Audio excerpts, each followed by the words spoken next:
नमस्कार मित्रों, हमारे चैनल में आपका स्वागत है। जैसा कि मैं पौराणिक कथा अपने चैनल पर लाती रहती हूँ, उसी श्रृंखला में आज मैं पितरों की एक पौराणिक कहानी लेकर आई हूँ। मित्रों, पुराने समय में जोगे और भोगे नाम के दो भाई रहते थे। जोगे बहुत गरीब था, परंतु दिल का धनी था। छल कपट उसके स्वभाव में नहीं था। ठीक उसी प्रकार उसकी पत्नी भी सुशील और सुलझे हुए विचारों की थी। अपनी परंपराओं का आदर करने वाली थी। वो भी किसी को धोखा देना नहीं जानती थी। ठीक इसके विपरीत दूसरा भाई भोगा था। भोगा अमीर था, हर समय पैसे को ही माई बाप समझता था। उसके स्वभाव में पुरानी परंपराओं को मानना बेवकूफ़ी थी और समय की बर्बादी थी।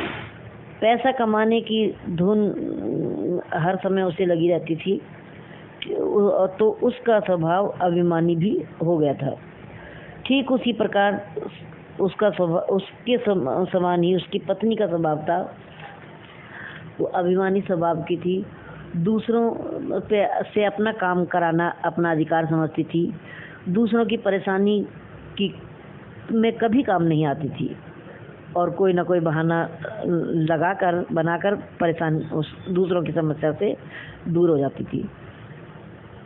हर समय कोई ना कोई मौका नहीं छोड़ती थी अपनी अमीरी का रौब झाड़ने में। सब लोगों पर अपना अमीरी का रौब दिखाना चाहती थी। ये सभी भली भांति जान गए थे। हर छोटे मोटे मौक़ों पर अपने मैके वालों को बुलाती रहती थी और अपनी अमीरी का गुणगान करती रहती थी। तो मित्रों, एक बार की बात है, पितृपक्ष लग चुका था और उसने अपने पति भोगा से कहा कि देखो जी, कल मुझे पितरों का श्राद्ध करना है। भोगे ने कहा, यह बेवकूफ़ी है और समय की बर्बादी है। इसलिए वो टाल मटोल करने लगा। उसकी पत्नी को तो अपने मैके वालों को बुलाना था, अपनी अमीरी दिखाना था। तो वो बोली, नहीं जी, हमें तो श्राद्ध करना है ज़रूर, और आप मेरी परेशानी की चिंता न करें। मैं जोगे की पत्नी को अपने काम में मदद करने के लिए बुला लूँगी। पत्नी की जिद के आगे भोगे चुप हो गया। तो भोगे की पत्नी ने रात को ही जोगे की पत्नी को बुलावा भेज दिया कि सुबह मुझे श्राद्ध करना है और मेरी तबीयत भी अच्छी नहीं है। सुबह जल्दी आकर मेरे काम में मेरी मदद करवा देना। जोगे की पत्नी सुबह जल्दी उठ गई, स्नान आदि से निवृत्त होकर भोगे के घर जल्दी ही पहुंच गई और सुबह जल्दी सारे काम निपटा दिए उसने और अपने घर को आने के लिए कहने लगी, क्योंकि उसे भी पितरों का तर्पण करना था। तो भोगे की पत्नी ने उसे नहीं रोका। वो अपने घर आई। जो भी रूखा सूखा था उसी से भोजन को बड़ी स्वच्छता और पवित्रता के साथ बनाया। अब बड़ी अग्यारी की और श्रद्धा से पितरों को भोजन अग्यारी पर अर्पण किया।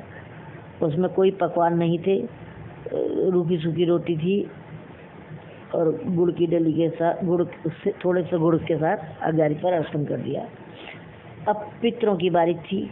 पितर पहले भोगे के घर गए और वहाँ जाकर देखा तो भोगे की ससुराल वाले आए हुए हैं और भोजन पर ससुराल वाले टूट कर पड़ रहे हैं। पितर बिना कुछ खाए ही वहाँ से दुखी मन से लौट आए। अब जोगे के घर गए। वहाँ अग्यारी पर अर्पित भोजन की राख चाट कर तृप्त होकर चले गए। दोपहर को सभी पितर नदी के किनारे एकत्रित हुए। सभी अपने अपने वंशजों के यहाँ खाए हुए भोजन की तारीफ कर रहे थे। ये सुनकर जोगे और भोगे के पितर बहुत दुखी थे और सोच रहे थे कि अगर जोगा खुशहाल और संपन्न होता तो आज हम इस प्रकार भूखे नहीं लौटते। और खुशी से उछलते हुए बोले, अब ऐसा ही होगा, अब जोगा भी खुशहाल और संपन्न होगा। कोई पैसे की कमी उसे भी नहीं रहेगी। दोपहर बाद जोगे की पत्नी के बच्चे खाना मांग रहे थे, तो वो दुखी थी।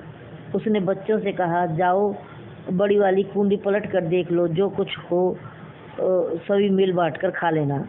बच्चों ने बड़ी कुंडी पलट कर देखी तो वहाँ मोहर देखा कि मोहरों से भरी पड़ी है। सोने की मोहरें बहुत भरी पड़ी है। बच्चों ने आकर माँ को बताया तो जोगे की पत्नी को विश्वास ही नहीं हुआ। उसने स्वयं आकर देखा तो सचमुच वहाँ कुंडी सोने की मोहरों से भरी पड़ी थी। अब तो वो बहुत खुश हुई, बच्चों को अच्छे से खाना खिलाया और जोगे ने उन पैसों से अपना व्यापार जमा लिया। उसके बाद वहाँ कभी कोई पैसे की कमी नहीं हुई और बड़ी ही श्रद्धा से वो पितरों का श्राद्ध करते थे। तो दोस्तों, ये पितरों के श्राद्ध करने का बड़ा ही महत्व है, बड़ी ही महिमा है। महाभारत के समय में जब दानवीर कर्ण इस धरती को छोड़कर स्वर्ग गए थे तो उन्हें खाने के लिए सोने और चांदी के आभूषण ही परोसे गए। तब देवराज इंद्र से उन्होंने इसके बारे में पूछा तो उन्होंने बताया कि तुमने जीवन भर सोने और चांदी का ही दान किया है और कभी भी पितरों के निमित्त श्राद्ध कर्म नहीं किया और ना ही श्राद्ध का भोजन ब्राह्मणों को खिलाया। तो कर्ण बोले कि मैं तो अपने पितरों के बारे में जानता ही नहीं हूँ, कौन मेरे पितर हैं। तब इन्होंने बताया कि तुम्हारे पितर पांडु ही हैं। अब कर्ण को 16 दिन की मोहलत दी गई और पृथ्वी पर उन्हें दोबारा भेजा गया। तब कर्ण ने श्राद्ध कर्म किया, ब्राह्मणों को भोजन कराया और तभी उन्हें उसका फल प्राप्त हुआ। वही 16 दिन श्राद्ध पक्ष या पितृपक्ष के रूप में मनाया जाता है। तो आज के लिए इतना ही। आगे भी इसी प्रकार की पौराणिक जानकारियाँ और कथाएं कहानियाँ लेकर आती रहूँगी। अब आज्ञा दीजिए। नमस्कार, धन्यवाद।